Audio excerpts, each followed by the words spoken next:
I'm just saying it like it is. You shouldn't be rude to others, you know. My name is Emma. I'm a 30-year-old working professional. I can't complain about my married life with Ethan, who's great at sharing the household chores. However, the thorn in my side has always been my mother-in-law and her daughter Emily, who live close by. My mother-in-law has been on her own since her husband, my father-in-law, passed away a few years ago, and now she and Emily live together. While mother-in-law works part-time, Emily has a full-time job. Emily is 37, single, and so similar to her mom in both looks and temperament that you might mistake one for the other from behind. Both of them are especially fond of my husband, who's the youngest and the only son in the family, so they're usually tough on me. From the moment we visited their home to announce our engagement, it was clear that neither mother-in-law nor Emily were my biggest fans. At that point, I was already hesitant about having to interact with them in the future, and was wondering if my love for Ethan would be enough to deal with it. However, I took the plunge into marriage because Ethan promised to always be there for me. Right after we got married, it became a weekly ritual to visit the in-laws where mother-in-law and Emily would ignore me as if I didn't exist, all the while acting as if they were enjoying a perfect, family-only gathering. After enduring this for about 3 months, I had reached my breaking point. One day, I grabbed Ethan's arm and dragged him to the front door, shooting a glare at mother-in-law and Emily, who were following us, shouting. We left their house, and once we were safely away, I broke down in tears and told Ethan how deeply their actions were affecting me. Ethan, bless his heart, hadn't even noticed the emotional bullying because he's such a laid-back and carefree person. His attempts to placate me without understanding the core issues only made me angrier, and I gave him the silent treatment for the rest of the day. The next evening, Ethan came home late from work and immediately bowed his head in apology. Apparently, after discussing last night's events with his coworkers, they were unanimous in their disapproval and gave him a bit of scolding during lunch. He admitted that at first, he was surprised everyone was siding with me, but after listening to their opinions, he began to see that his mom and sister were indeed out of line.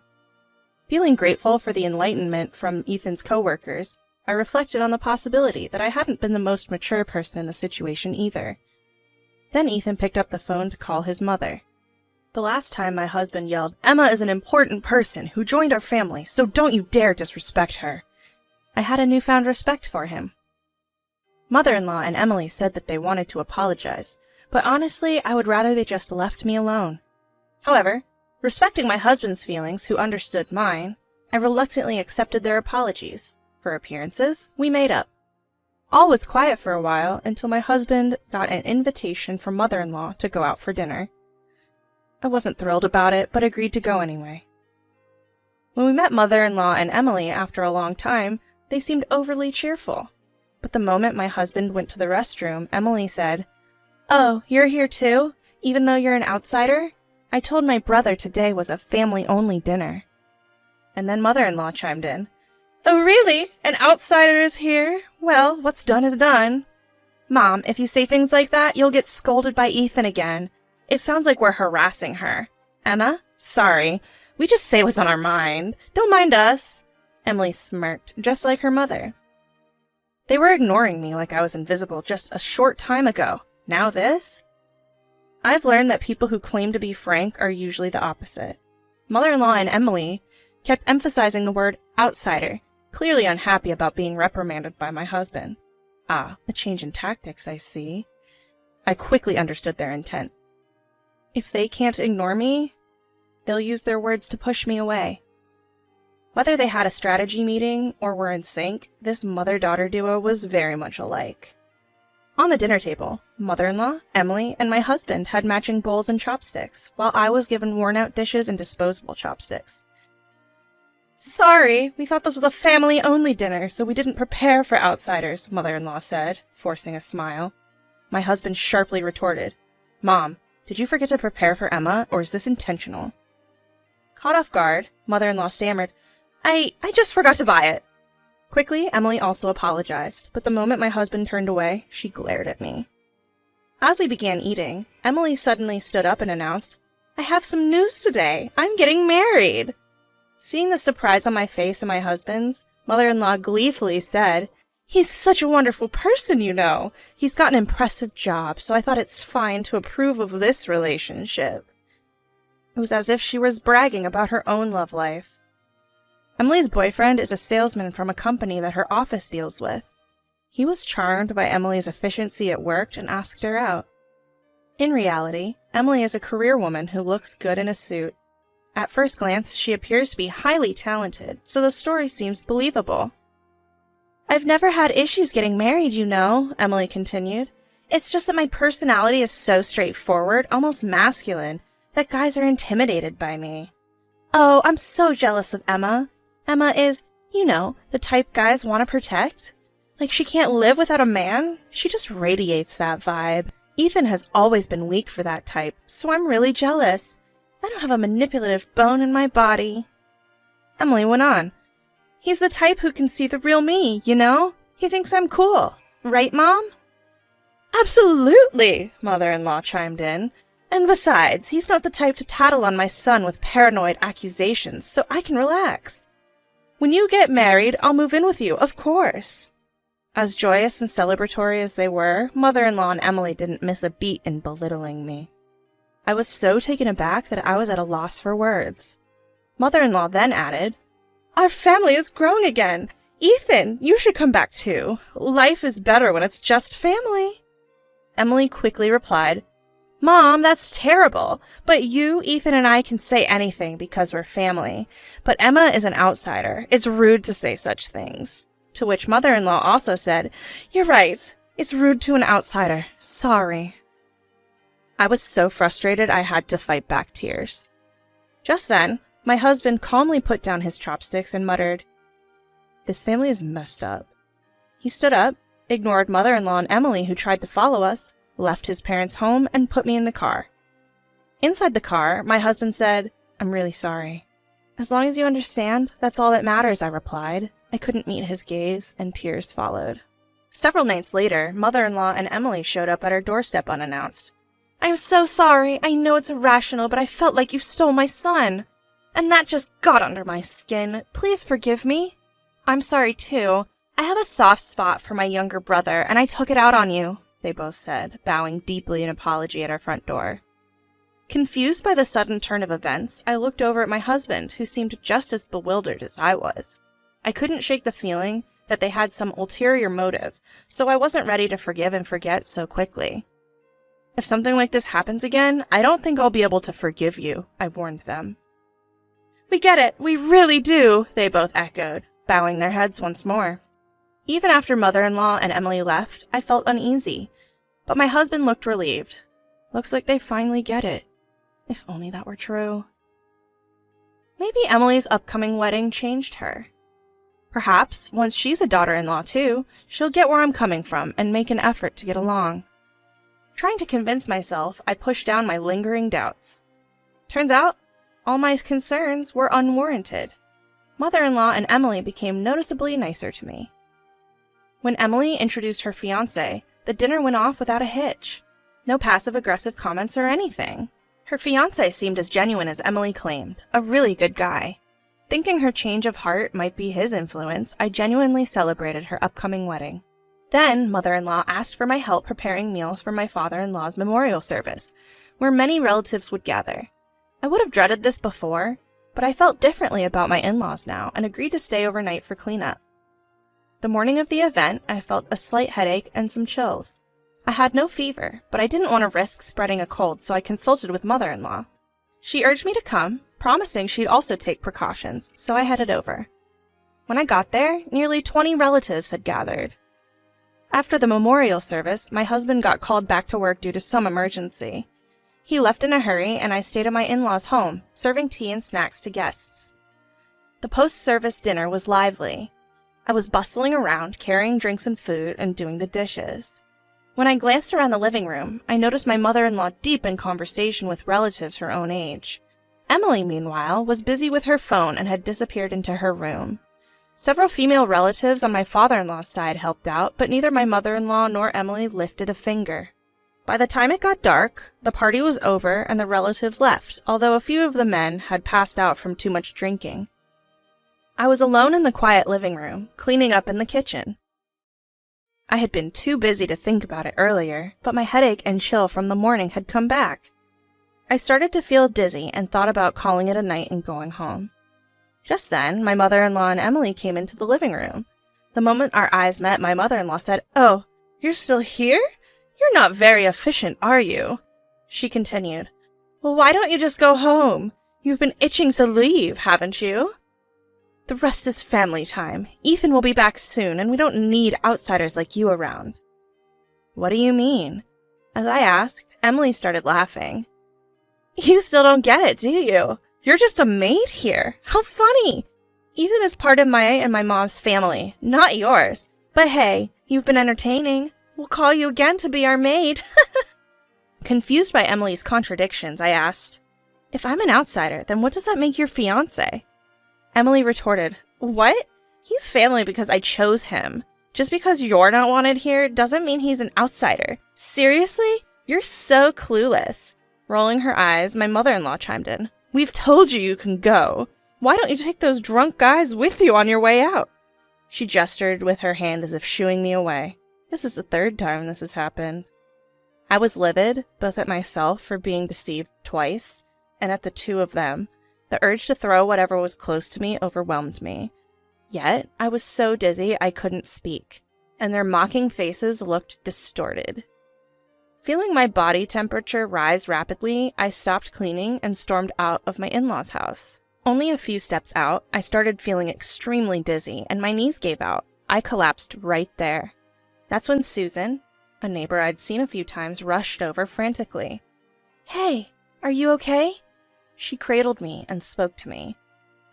In my fading consciousness, I muttered, "Please, mother-in-law, Emily, let me rest," and then blacked out. I thought I heard her scream, but then I lost consciousness and I don't remember what happened next.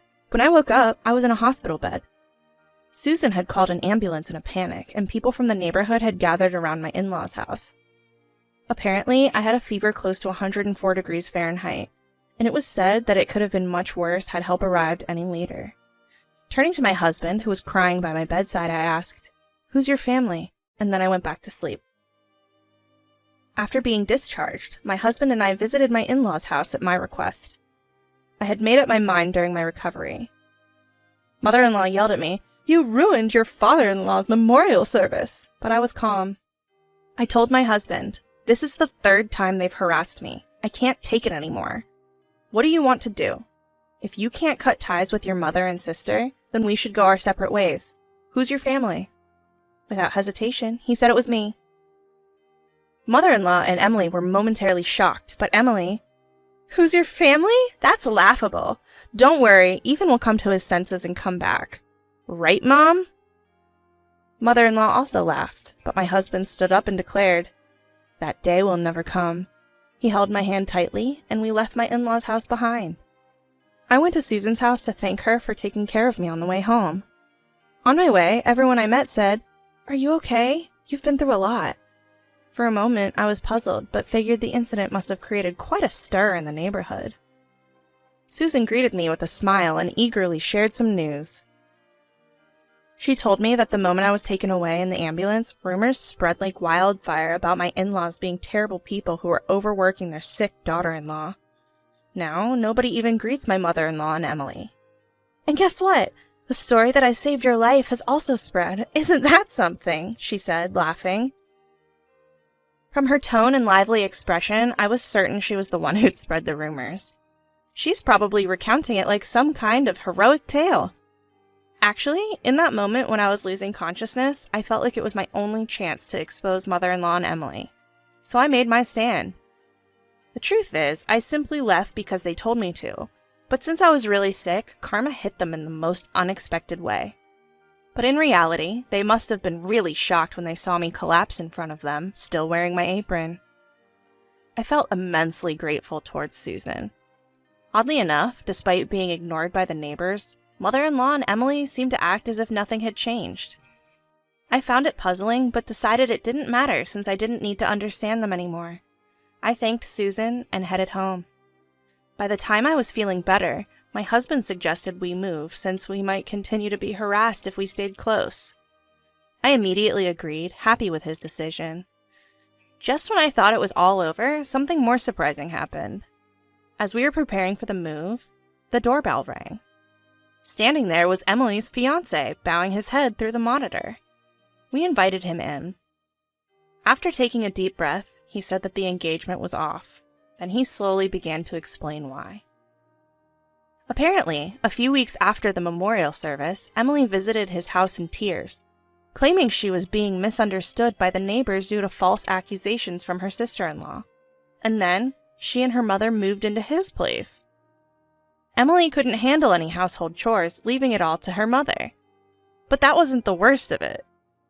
My mother-in-law followed them around everywhere, constantly offering unsolicited advice while never contributing financially. She even planned to tag along on their honeymoon. It didn't stop there. Whenever Emily stepped away, her mother-in-law would make cutesy voices at her fiancé and cozy up to him. Fed up with their behavior, the fiancé called off the engagement. Initially, Emily and her mother-in-law threatened legal action. That's when the former fiancé of Emily's, David, stepped in. My parents did some digging, and it seems you've both been lying to me. If you're planning to sue, we will expose all your past behaviors in the appropriate setting. We will also talk to my brother and his wife, he said. Faced with this, Emily and her mother-in-law were at a loss for words. Hearing this story, I finally understood why they were so brazen that day. They probably thought getting married would absolve them of any of the local gossip. Emily had already quit her job, dreaming of a blissful married life. With the engagement off, she tried to get her job back. "The company can't run without me," she often boasted, expecting a warm welcome. However, her return was flatly denied. "This is what I heard from her coworkers," David continued. "I had thought Emily was a high-achieving professional woman, but she was anything but. She made frequent mistakes and had no self-awareness, often blaming her colleagues. Pretending to be carefree, Emily often made insensitive remarks and was cruel to younger female staff behind their backs. When Emily showed up and asked for her job back, the victims spoke out one after another. A small Me Too movement erupted at the office, leading to Emily leaving the company in a fit of rage. After listening to the whole story, my husband said, "If your mother and sister are asking for compensation in the divorce case, I'll be happy to assist." But David immediately shook his head. No, I just came to say hello. I've heard you've been through a lot too. Glad you're doing better." We both deeply bowed our heads to David. Word around town is that mother-in-law and Emily are still living together in the same house, but apparently they're not getting along anymore. "Kicked out of the company, and you're still useless." "Trying to seduce my boyfriend, you old hag!" They're constantly yelling at each other, I hear. We'd finished our move and even changed our phone numbers, so we were relaxed, perhaps too much so. Suddenly, we heard that Emily showed up at my husband's office. It was during lunch break, so he took her to a nearby diner. Right as she sat down, she started complaining. "Moving without telling us? That's so unfair," and then began to badmouth me, mother-in-law, and her ex-fiancé. She even said, "I'm sick of that home. Let me move in with you." Of course, he immediately refused. Emily persisted. "Emma just doesn't get it. I'm pretty easygoing. We'll understand each other eventually." To which my husband responded, "My family consists of Emma. You're an outsider." As Emily began to retort, looking frustrated, my husband interrupted, "If you show up again, I'll call the police. Tell your mother as well," and quickly left to go back to work.